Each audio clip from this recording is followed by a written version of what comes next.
Hi green lovers! In this video we're going to talk about sweet potato slips, how to start them, how to harvest them, how to root them, and finally how to plant them. So let's get into it. First, what are sweet potato slips? Sweet potato slips are the sprouts that grow from the sweet potato that you then harvest and you grow into sweet potato plants, which then generate the sweet potatoes under the soil. Unlike potatoes, sweet potatoes do not grow by just planting something like this into the soil. They actually have to be separated out. Each plant has to be separated out and planted in order for it to grow into a full-size plant. So all of these that you see growing here, in fact, what's in this big tray is just 2 sweet potatoes, not too different than this, that I started less than 6 weeks ago, okay? And the way that I did it was I just took a sweet potato like this, I filled up this tray with soil, and then I planted it in the tray. Now, it doesn't need to be completely covered. If part of it is exposed, that's okay. It's just that the majority of it needs to be in full contact with soil in order for it to develop those beautiful roots and those beautiful shoots. Now, in another video, I actually showed you how I started sweet potato slips by just cutting off the ends of this. My son consumes sweet potatoes regularly and he's always chopping off the ends, and rather than waste it, I just plant those and they grow like this. Whoops! As you can see, it's got some nice roots and it's got a shoot developing as well. And this was the tray actually that I used, and I planted 4 of these in it, and as you can see, plenty of nice sweet potato slips growing. Not as many as these, because these had a lot more of those eyes to generate these slips, but still, you know, that's a decent amount of plants. That's at least about 8 or 10 plants right there, and frankly, that's all you need if you want a really good sweet potato harvest in a year for your family. You know, these things will produce and produce and produce slips. So you keep harvesting them, they will produce more slips. You can plant out your entire backyard with sweet potato. You can plant out your neighbor's backyard with sweet potato slips. There is just literally, I'd say in this tray, there's more than 100 sweet potato slips already, and it's only been 6 weeks. And these are nowhere close to being done. Let me show you a corner of this tray, and so you can kind of get an idea of what the root system looks like. It's completely matted with roots. This entire tray is 6 weeks worth of growth, and it is full of roots. Let me go ahead and show you how I harvest sweet potato slips. It's really, really easy. So all you need to do is find a plant and go as close to the sweet potato as you possibly can get. And then I break it away. And this is what a sweet potato slip looks like. Now you'll notice that there are no roots on this one, but most of them actually in this tray do have roots. What you do when you get one of these which don't have roots is you want to let it develop roots first. So that's what the first step is you want to put it in a cup of water.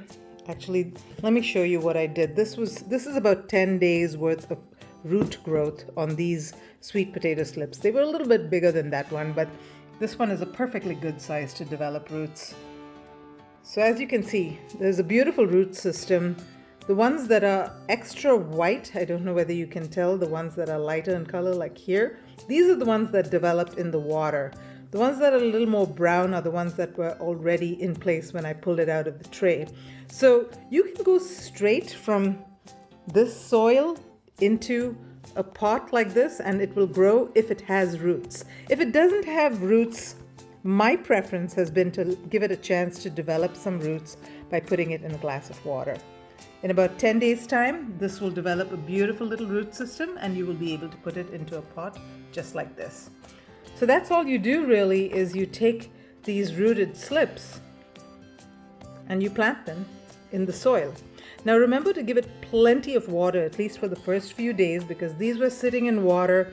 They're used to having a lot of water, so you want to make sure that they are nice and moist, and don't let the pot have dry soil, at least for about a week or so, and then they'll get a little bit more hardy and used to their new environment, and then you can ease up on the watering. But let me show you one more sweet potato slip with roots. Hopefully this one looks a little bit bigger, so I'm hoping it's got roots. So I'm breaking off a few. So as you can see, it came out with a few roots. Some of them come out with a lot more roots than this. Now this you can actually take and put it directly into the soil and it should grow. But I always tend to do this two-step process because I just feel it develops a much stronger root system after it's been sitting in the water for about a week or so. So that's it, folks. That's all you need to do to grow sweet potato slips. Now, after these start to grow, you can actually put it in a bigger pot and, until your weather warms up outside, it will develop a nice root system. And these are such pretty plants. They will make beautiful house plants for as long as you want them to be indoors before you take them outdoors. Really, really easy. And here's the other thing about sweet potatoes is you can eat every part of it. Unlike potatoes, you can't eat the leaves. Sweet potatoes are a member of the morning glory family, and the leaves are edible and they are delicious. So even if you're not growing them for the sweet potato itself, grow them for the leaves. They will produce a lot of leaves for you, and you can use them in the place of spinach in any dish that you make, and you can also use them in green smoothies, all kinds of good stuff. And they're so, so good for you. So anyway, do check out the video that I'll put on the screen right now for how I started these little guys just from a little nub like this. Don't spend money on buying sweet potato slips. They're so easy to grow.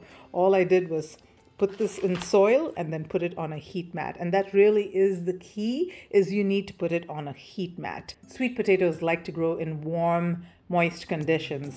You can put it in a warm room. It'll take a little bit longer, but that heat mat, unbelievable. In 2 weeks, you'll get a strong root system and some shoots starting to grow as well. Okay, folks, I've finished my harvesting and putting my sweet potato slips in water. It's looking nice and bare now, and it's ready to rock and roll again. I got a total of about 80 sweet potato slips from these two sweet potatoes so far. And I potted a few of them up as well. So that's the entire cycle.